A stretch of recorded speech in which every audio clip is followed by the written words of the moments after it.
मशरक़ वस्ती में जंग के बादल फिर मंडलाने लगे। ईरान और अमेरिका के दरमियान कशीदगी बरकरार। अमेरिकी फौज के ईरान पर नए फिजाई हमले। ईरानी जजीरे सिरक और बंदर अब्बास में धमाके। चाबहार और गनारक में भी धमाकों की आवाज़ें। अमेरिकी सेंट्रल कमांड के मुताबिक आपना हुर्मुज़ में खतरा बनने वाले अहदाफ को निशाना बनाया। एंटी-शिप मिसाइल तनसीबात और फिजाई दिफाई निज़ाम हमलों के अहदाफ में शामिल। कार्रवाई का मकसद आलमी गुज़रगाह में जहाज़ रानी की आज़ादी को यकीनी बनाना है। दूसरी तरफ ईरानी पासदारान ने इनकलाब का अमरीकी हमलों का भरपूर जवाब देने का ऐलान। ईरानी मीडिया के मुताबिक ईरानी फोर्सेज जल्द खित्ते में अमरीकी फौजी अड्डों पर बड़े हमले शुरू करेंगी।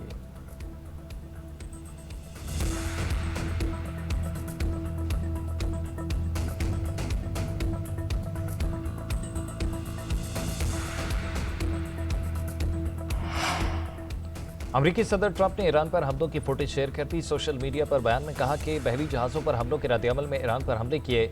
ऐसा दोबारा हुआ तो नतायज कहीं ज्यादा संगीन होंगे। उधर अमरीकी नायब सदर जेडी वैंस ने कहा कि आपना हुर्मुज़ बंद करने की कोशिश की तो फौजी कार्रवाई करेंगे। अगर ईरान बहरी जहाज़ों पर हमले बंद कर दे तो हम अपनी नाकाबंदी खत्म कर देंगे, लेकिन अगर वो जहाज़ों को निशाना बनाता रहा तो फिर हम भरपूर जवाबी कार्रवाई करेंगे। ईरान के पास दो रास्ते हैं, बहरी रास्ता खुला रखे या फिर अमरीकी कार्रवाई का सामना करे।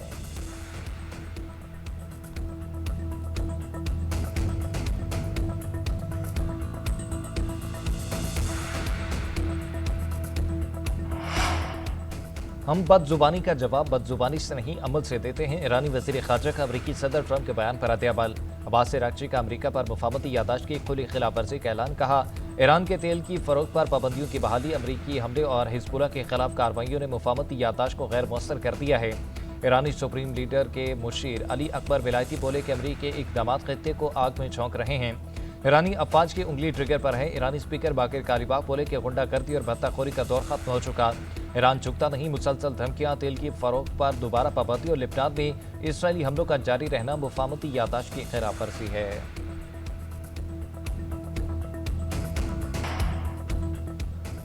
ईरानी वज़ीर ख़ारजा अब्बास अराग़ची और कतर के वज़ीर आज़म और वज़ीर ख़ारजा शेख मोहम्मद बिन अब्दुर्रहमान अल सानी के दरमियान टेलीफोनिक राब्ता। खित्ते की ताज़ा सूरत हाल, आपना हुर्मुज़ में पेश आने वाले हालिया वाक़यात पर तफसीली तबादला ख्याल। दोनों रहनुमाओं ने खित्ते में जारी पेशरफ्त और बाहमी दिलचस्पी के अमूर पर गुफ्तगू की। इलाक़ाई मसाइल हल करने के लिए सफ़ारती ज़राए इस्तेमाल करने पर जोर।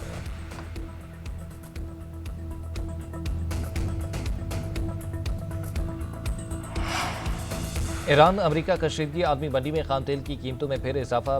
बरतानवी क्रूड ऑयल 7% महंगा। कीमत $79.42 फी बैरल तक पहुंच गई। अमरीकी क्रूड ऑयल की कीमत में 4% इजाफा। $73 फी बैरल में फरोख्त।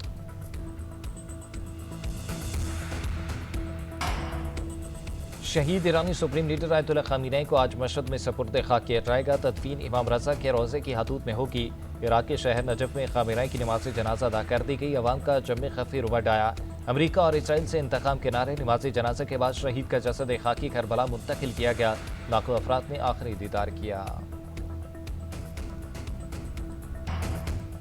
सरहद पार से होने वाली दहशतगर्दी को भरपूर ताकत से कुचल दिया जाएगा। पाकिस्तान की दाखिली सलामती और मुआशी खुशहाली को नुकसान पहुंचाने की इजाज़त नहीं देंगे।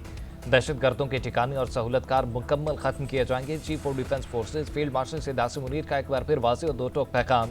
नेशनल डिफेंस यूनिवर्सिटी में अफसरान से खिताब में कहा कि दुश्मन खुफिया एजेंसियों की पाकिस्तान को गैर मुस्तहकम करने की कोशिशें नाकाम होंगी। मुसल्लह अफवाज जंग की बदलती हुई नौयत के मुताबिक हिकमत अमली को असर नौ तरतीब दे रही हैं। जंग बयानात या सियासी नारेबाजी से नहीं बल्कि ईमान, इत्तेहाद और नज़्म सब से जीती जाती हैं।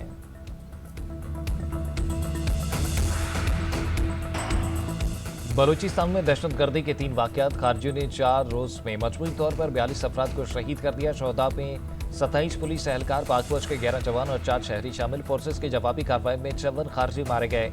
तर्जुमान पाक फौज लेफ्टिनेंट जनरल अहमद शरीफ चौधरी की न्यूज़ कॉन्फ्रेंस। कहा, भारत बलूचिस्तान की तरक्की और अमन नहीं चाहता, इसलिए सूबे में दहशतगर्दी करा रहा है। हमलों की सहूलतकार अफगान तालिबान रजीम है।